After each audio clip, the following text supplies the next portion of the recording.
现在刚从这个邮局出来，转了一圈。今天到的第一个景点就是这个邮局，内容倒不是很多，但是比较有代表性，因此今天来这儿看一看。这边还有一帮青年人在这 cosplay。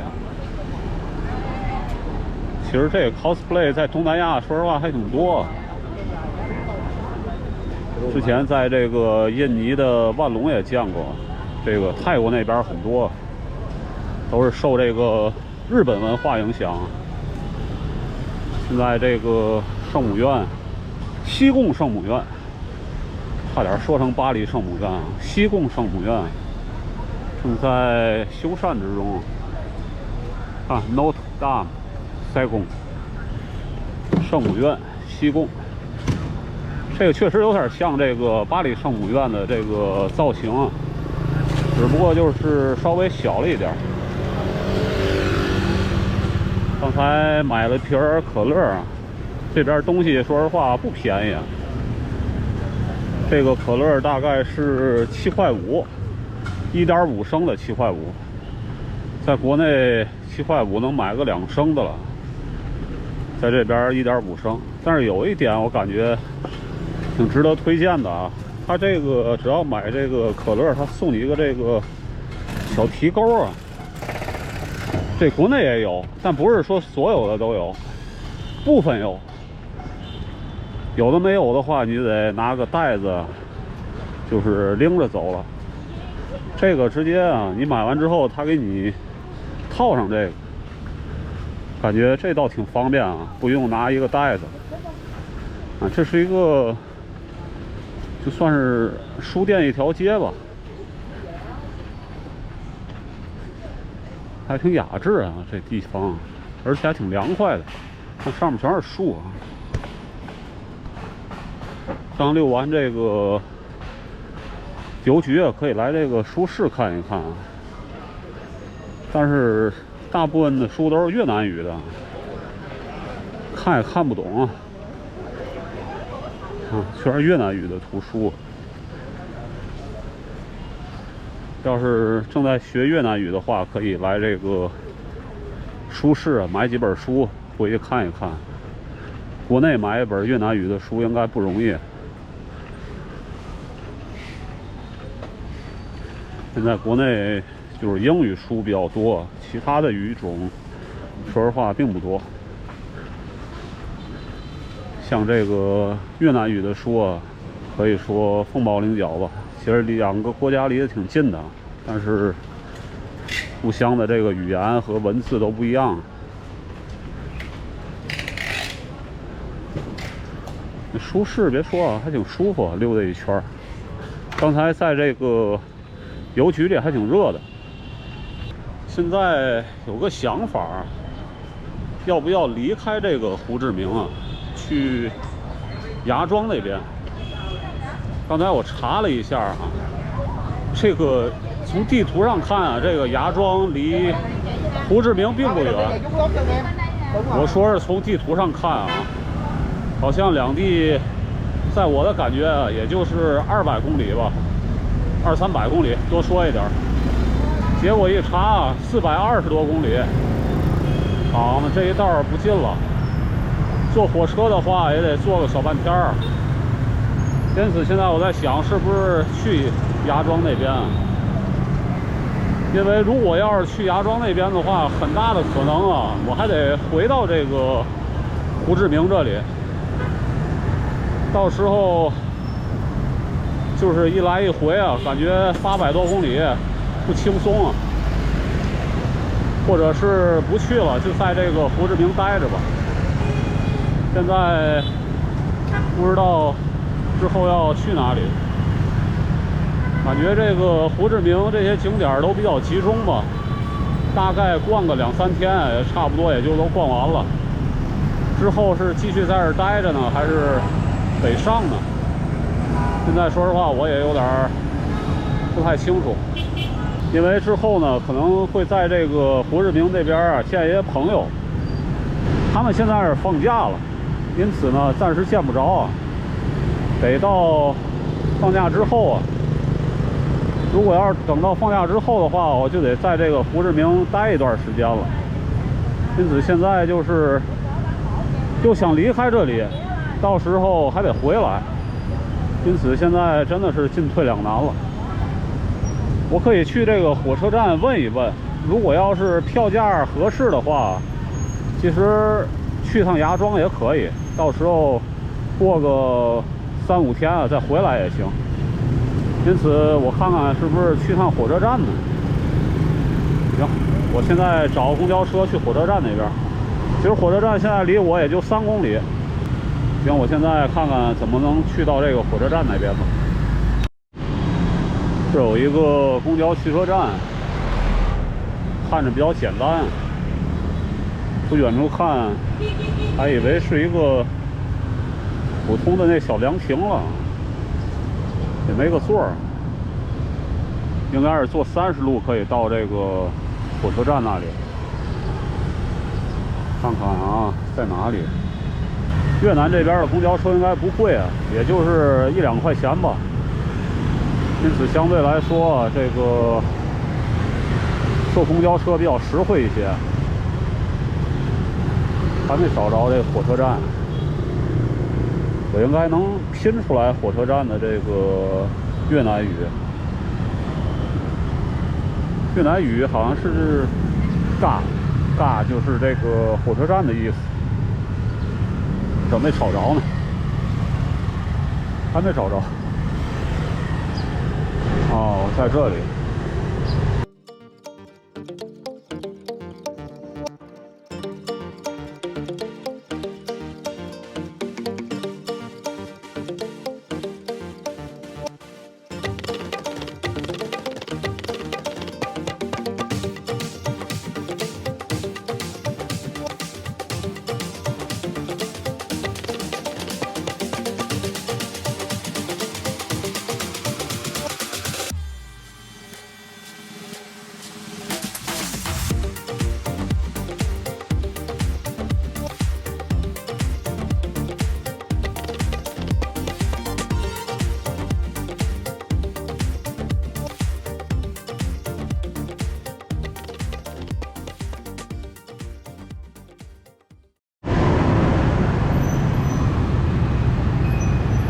行了，下公交车了，30路。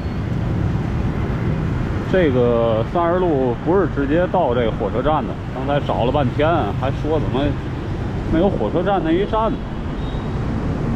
它就是离火车站4、500米吧，给你撂这儿，然后自己走过去。这个越南跟国内确实很像啊，这个街道啊、房子呀，其实这个泰国不像，泰国一看就是挺有这个当地的那种风格，但是这个越南就感觉特别的像。你像这个泰国那边走几步一个寺庙，在这个越南这边就很少看到这个寺庙什么的，有，只不过就是在一些不那么重要的区域吧。毕竟这块之前它算是法国的殖民地嘛，倒是有一些教堂什么的。这块这房子，越南这边应该也是这个房子属于这个私有财产吧，想盖多高盖多高。好像到了一个批发市场了。其实想吃点东西啊，现在是下午2点多，不到3点，外面车还挺多。说实话，这道边全是这个卖一些这个瓶瓶罐罐的，应该不贵啊，这一块1.5万一个水杯啊，4.5块一个。我现在去这个火车站，其实也不是说要买票坐火车，其实就是想打听打听、问一问，因为特别想坐一次这个越南火车，从南到北，来一次啊。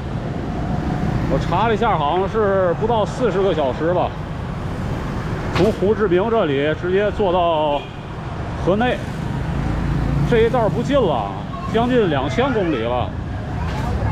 越南不是小国家，感觉这个越南的地图如果放到国内的话，相当于从北京到海南岛，就这个距离，可以说非常长啊。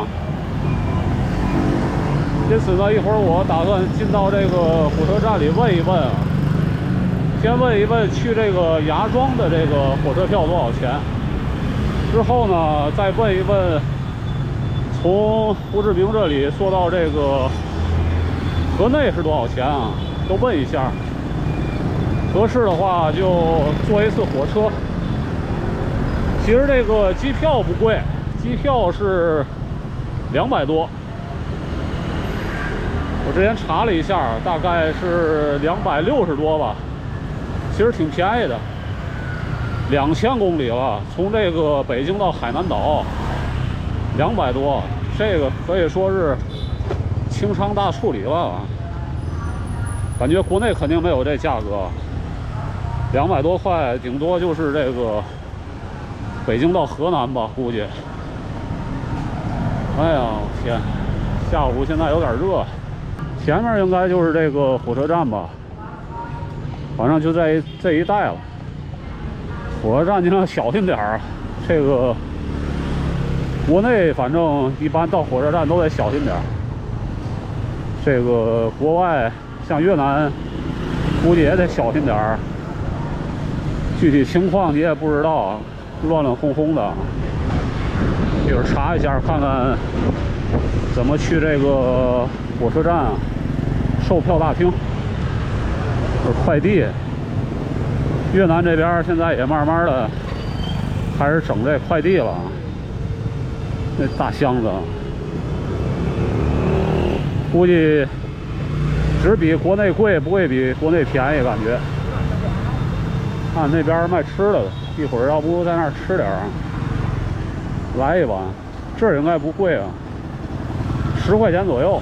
我看到写30K 呢，30K， 只不过就是写的卖什么不知道。这可以份饭啊，这个做餐饮的肯定多啊，这是火车站嘛，来来去去的很多人。现在这个差不多了，到了，那这个就能拼出来了，嘎塞贡。西贡火车站，这个“嘎”好像就是从法语过来的，法语叫好像是 “gare”， 因此这边的这个火车站叫“嘎”。我发音不对啊，其实这个 “g” 好像是发另外一个音，但是挺好辨认的，应该是那边啊，一会儿过去看一看。来火车站。稍微的了解一下，其实这火车站离住的地方并不远，也就4公里，最多4公里。这个胡志明它的很多地方都比较集中啊，就是一些景点啊，还有这个住宿什么的，因此逛起来并不难啊。看看这火车头，有点国内那个火车头的样子。看这有年头了，估计100年了吧。弄野菜了。这个越南也有穷人啊，穷的人都吃野菜了。哎呀，确实啊，这边的人口多，这是一个怎么说呢？对国家来说是一个很重要的一个因素吧，但其实对个人来说，这个人口越多，可能这个能分到资源越少，再加上国家相对来说怎么说呢，土地也有限，因此这个穷人稍微的多了些，很多人就是干这个摩托出租，给个7、8块钱吧，好像这个我查了一下啊，从那个住的地方打到这个火车站是8块钱左右，很便宜。坐公交是2块啊，7000越南盾。行，现在进这个火车站看一看，主要是咨询啊。也许备不住这个一激动啊，就把这票买了，也都有可能。我刚才问了一下这个信息台这一块儿，可以看一看啊。他们就管叫塞贡，就叫西贡，这有很多的这个时刻表。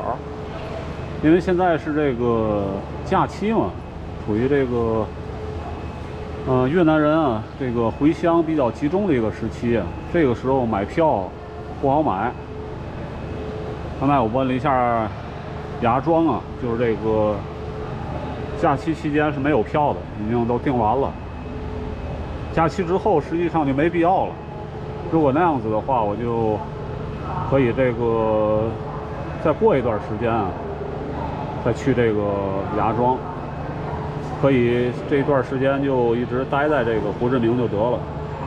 然后问了一下这个最后一站，这个河内，这个很重要，因为这个大概要行驶个，看看啊，从早上6点过了一天了，然后到这个地方，然后再到晚上7点，也就是说1天半吧，1天半多一些，36、7个小时到达这个河内。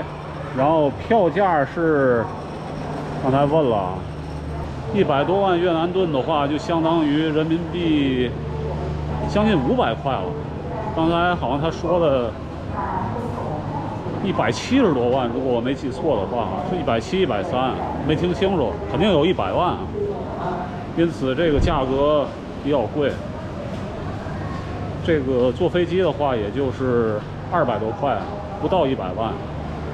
这个坐火车100多万，不行，我还是坐飞机过去了，而且还快。从这儿到机场也非常方便，有这个公交车什么的，受不了这个30多小时，可能比较有意思，但是确实价格比较高，再加上这个路程也比较远嘛，因此还是看看不行就坐飞机过去了。行，一会儿在这吃个饭吧。20来块，一会儿在这点一个得了，也有点饿了。然后还得回去。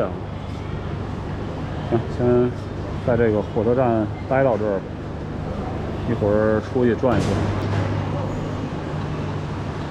现在出火车站，现在不到4点，3点40吧。